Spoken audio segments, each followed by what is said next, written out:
क्या आपके साथ कभी ऐसा हुआ है कि आपने किसी को अपनी प्रॉब्लम बताई हो और सामने वाले ने आपको जवाब दिया हो कि पॉजिटिव सोचो या सब ठीक हो जाएगा, बस नेगेटिव मत सोचा करो, इतना नेगेटिव क्यों सोचते हैं?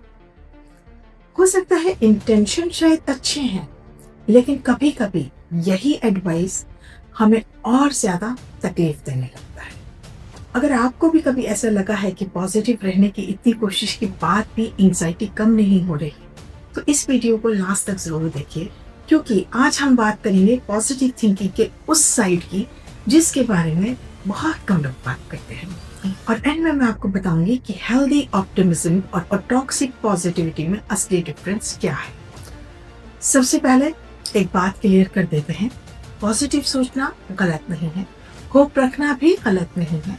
प्रॉब्लम तब शुरू होती है जब पॉजिटिविटी का मतलब बन जाता है अपनी फीलिंग्स को इग्नोर कर देना। मान लीजिए आपका ब्रेकअप हुआ है और आप अंदर से टूट गए, लेकिन आप खुद से बोलते हो नहीं, मुझे स्ट्रांग रहना है, मैं रोऊंगा नहीं, everything happens for a reason.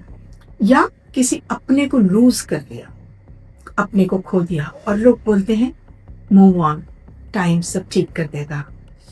आप स्माइल कर देते हो, लेकिन अंदर जो सैडनेस है उसका क्या? वो गई नहीं, बस दब गई। और यहीं से शुरू होती है टॉक्सिक पॉजिटिविटी। एक थेरेपिस्ट होने के नाते मैंने कई क्लाइंट्स को ये कहते सुना है, मैं तो हमेशा पॉजिटिव रहने की कोशिश करता हूँ, लेकिन जब हम उनसे बात करते हैं, पूछते हैं आखिरी बार आप कब रोए थे या कब किसी के सामने ऑनेस्टली बोला था कि मैं ठीक नहीं हूँ, तो वो चुप हो जाते हैं, एक लंबी खामोशी, क्योंकि उन्होंने पॉजिटिविटी को एक मास्क बना लिया है और उस मास्क के चलते कभी कंप्लीट हीलिंग हो ही नहीं सकती। मास्क सिर्फ छुपाता है, कवर करता है, हील नहीं। साइकोलॉजी में एक कॉन्सेप्ट है इमोशनल सप्रेशन। जब हम बार बार अपने इमोशंस को पुश करते रहते हैं, उन्हें फील करने की जगह उन्हें इग्नोर करते रहते हैं, तो वो इमोशंस डिसअपियर नहीं होते। रिसर्च ये बताती है कि सप्रेस की हुई इमोशंस बार बार स्ट्रेस को इंक्रीज कर सकते हैं और रिलेशनशिप को भी अफेक्ट कर सकते हैं। सिंपल लैंग्वेज में बात करें तो अगर आप एक बीच बॉल को पानी के अंदर दबाओगे तो वो कुछ देर के लिए अंदर रहेगी, लेकिन जितना ज्यादा फोर्स लगाओगे उतने ही फोर्स के साथ वो बाउंस बैक करेगी। इमोशंस भी कुछ ऐसा ही काम करते हैं। आप उन्हें इग्नोर कर सकते हो, डिलीट नहीं। और एक और प्रॉब्लम होती है, जब हम हर वक्त पॉजिटिव रहने की कोशिश करते हैं तो हम अपनी नेगेटिव इमोशंस को फेलियर समझने लगते हैं। अगर आज एंजाइटी हो तो लगता है मैंने मेडिटेशन इतनी की, फिर भी मैं इतना एंग्शियस क्यों हूँ। अगर सैडनेस आई तो लगता है मैं वीक हूँ। लेकिन रियलिटी क्या है? हर इमोशन का एक पर्पस होता है। फियर आपको प्रोटेक्ट करता है, एंगर बताता है कि शायद कोई बाउंड्री क्रॉस हुई है, सैडनेस बताती है कि कुछ इम्पोर्टेंट लूज हुआ है। अगर हर इमोशन का एक पर्टिकुलर काम है तो फिर सिर्फ हैप्पीनेस को ही एक्सेप्ट क्यों करें? और इसी वजह से मैं अपने क्लाइंट्स को एक बहुत सिंपल बात कहती हूँ, हीलिंग का मतलब हमेशा हैप्पी रहना नहीं है।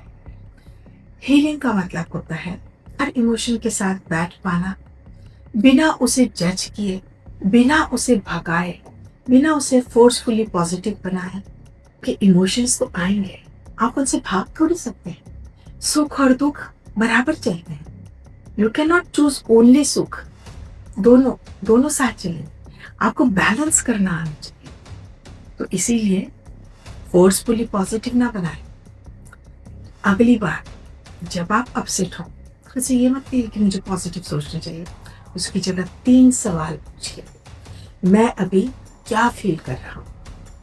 सिर्फ इमोशन को नाम दीजिए, sad, angry, scared, confused, fearful. दूसरा, ये इमोशन मुझे क्या बताना चाहते हैं?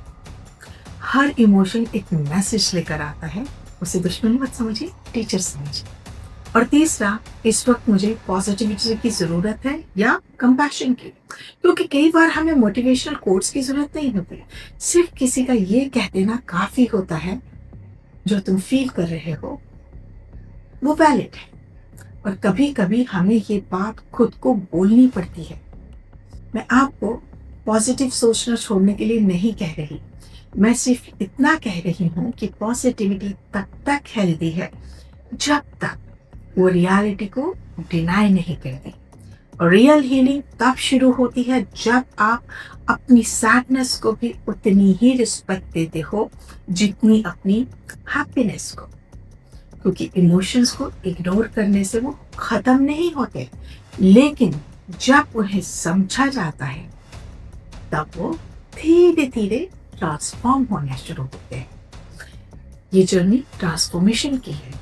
और अब मैं आपसे एक सवाल पूछना चाहती हूँ, क्या आप कभी ऐसे फेज से गुजरे हैं जहाँ आप बाहर से स्माइल कर रहे हैं लेकिन अंदर से बिल्कुल ठीक नहीं है? अगर हाँ, तो कमेंट्स में अपने एक्सपीरियंसेस शेयर कीजिए। I check and reply everyone. Till then, take care. मिलते हैं अगले वीडियो में।